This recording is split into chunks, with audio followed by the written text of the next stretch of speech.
Hi folks, welcome back to Stacey Can. Today I am making autumn cranberry pear jam. And this is a lovely jam that you can make as a gift idea if you want, or just make for yourself. And eat it with a spoon.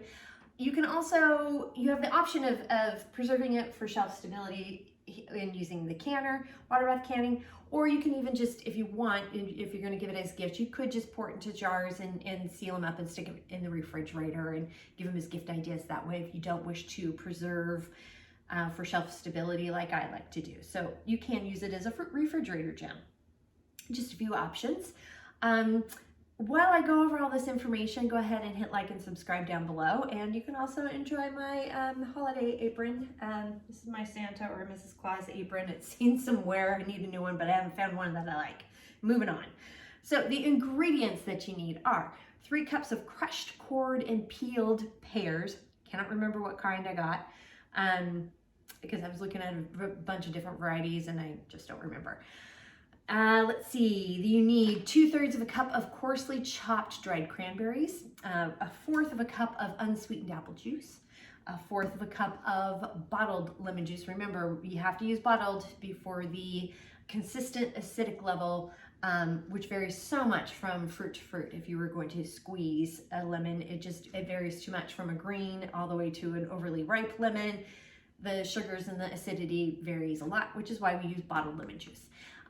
5½ cups of sugar and a teaspoon of cinnamon, ground cinnamon, as well as, here's my cinnamon, as well as a 1 pouch of liquid pectin. So we're using liquid today, and which means it's already hydrated, so we're gonna add it at the end before we pour it into a jar. So that's when it thickens. More on that in a little bit. The tools that you need, we definitely need something to peel. You're gonna need a knife as well, but you need, we're gonna peel these, and we need to smush them and crush them. These are pretty well good and ripe. I think you could probably, if you need to really crush them and they're a little too green for you, you could probably use a potato ricer. And that could work to get them kind of smushed a little bit more. Or just, you know, chop them finely, as fine as you can, and then smush them, which is what I'm gonna do. You need a ladle.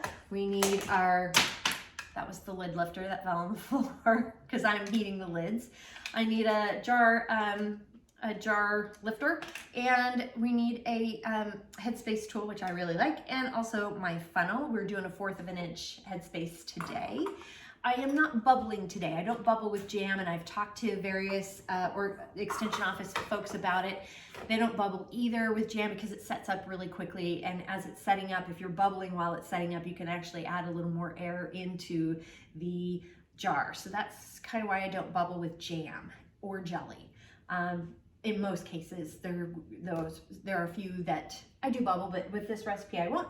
I do have my jars heating up in the canner. You need a big stock pot. I've got my lids, obviously, I'll be heating up in this little saucepan as well, and etc. So, and the recipe, I did get it from the new and updated Vol Complete Book of Home Preserving. I love this recipe book. It's fantastic. So, with all of that, let's go ahead and get started. First thing I'm gonna do is measure out all of these ingredients. I'm gonna save chopping up the pears for the end because they're gonna turn brown as you're peeling and chopping. So I wanna make sure that I have all of this put together, especially the 2 acids, the apple juice and the lemon juice, have those ready to go because it'll help keep them from going brown. And then I'm measuring out 2/3 of a cup of cranberries, the dried cranberries, and we're gonna just roughly chop these. This is the consistency you want with the cranberries, so those are nice and chopped. Put these off to the side. The first thing we're gonna do is we're gonna pull the stem off, if you can, and then with the pears, I think it's easier if you peel them before cutting into them. I just tried to do that the other way without thinking, and it's just a little bit harder to do. And then go ahead and cut it in half, and you might have to cut off the end here, which is fine to do. Some people use a melon baller. I'm not gonna do that because, one, I can't find mine, but also that would be a handy tool to have. But I'm just doing it this way and then cutting out the core, kind of like you do an apple. And then just finally chop everything, which is what I'm just doing here. And before, makes it easier to sort of smush them up, mash them here in a second. So I have the pears all chopped up, and now I'm doing a quick mush. I haven't measured them. I'm gonna measure the 3.5 cups, or excuse me, the 3 cups of crushed pears when I'm done here. And that's about all I'm gonna do, because then it's gonna turn into pear sauce. I got my pears here that are crushed, and I'm gonna go ahead and measure out 3 cups because I find it's just a little easier to do it that way. Got 1, 2, and 3. So that was about 5 pears. They were kind of small. So that's, I think you probably could have done 4, but I had 5 small ones. I'm adding in the cranberries as well, the 2/3 of a cup of coarsely chopped cranberries. We've got our 1/4 of a cup of unsweetened apple juice, 1/4 of a cup of bottled lemon juice, 5.5 cups of sugar. Ooh, watch out, this is gonna hurt your heart, literally. And then the teaspoon of ground cinnamon. Now I'm gonna go ahead and get this heated up on high. Give it some good stirs. And we're gonna get this to a rolling boil. And a rolling boil that you cannot stir away. All right, I got a good rolling boil that you cannot stir away. And we're gonna work quickly here. And I'm taking the pectin, opening it. And you do need some scissors for this, by the way, I think. And we're gonna quickly dump this and get the timer going, set it for 1 minute. As we've got the rolling boil, because that's all you need to hydrate. We got it nice and good, and now we're gonna go ahead, it's boiled for a minute, so we're gonna go ahead and cut the heat and start jarring it. Got the jars heating up in the canner. And we're gonna fill this up to a 1/4 inch headspace. And just a little bit more there, okay. And again, we're not bubbling because the jam and jellies set up quick. So, but do make sure you clean the rim really well. I'm using the lid water for that. You can use vinegar. There's a variety of things that you can use. Well, not really a variety. Lemon juice, vinegar, water.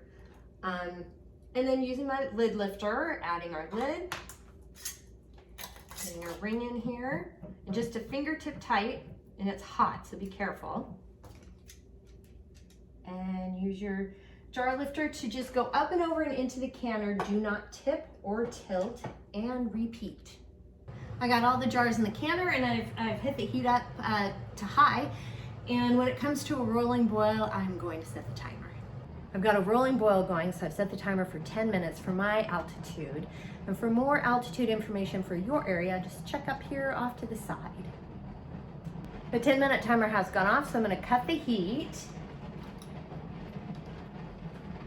And then carefully open the lid away from your face, because it'll be a facial you don't want. And then I'm gonna set the timer for 5 minutes to let the food settle in the jars. It helps with the sealing process. Taking it out and bubbly can kind of spill over. So letting it settle in the canner for a few minutes just kind of helps with the sealing process. 5-minute timer has gone off, so I'm gonna go ahead and remove the jars. And remember to remove them up and over. Do not tip or tilt. The water that's on top of the jars does evaporate. Can't really see the color very well here, but it is really pretty in the jar. Here's a better look without the lid and the ring on it, so it's really pretty. And this is how you make autumn cranberry pear jam. It's very tasty. It's pretty heavy on the pear flavor with a little bit of cinnamon, but boy, it's got really great flavor. It's gonna be delicious with, you know, any of your proteins that you wanna make a glaze with, or put it over some cheeses. Just eat it with a spoon, make a peanut butter and jelly sandwich if you want. It's very, very tasty, and it's a beautiful gift idea too, so keep that in mind. The recipe is down below, and while you're down there checking that out, please hit like and subscribe because that does help. And if you have any questions, comments, suggestions, feedback, concerns, by all means, please reach out to me. I'm on Facebook at Stacey Can Can. You can at me on Instagram and TikTok at Stacey Can Can. My website is www.staceycancan.com. My email is info@staceycancan.com, and I'm also on LinkedIn at Stacey Can Can. So come check me out. And that's how we do it. And until next time, happy canning.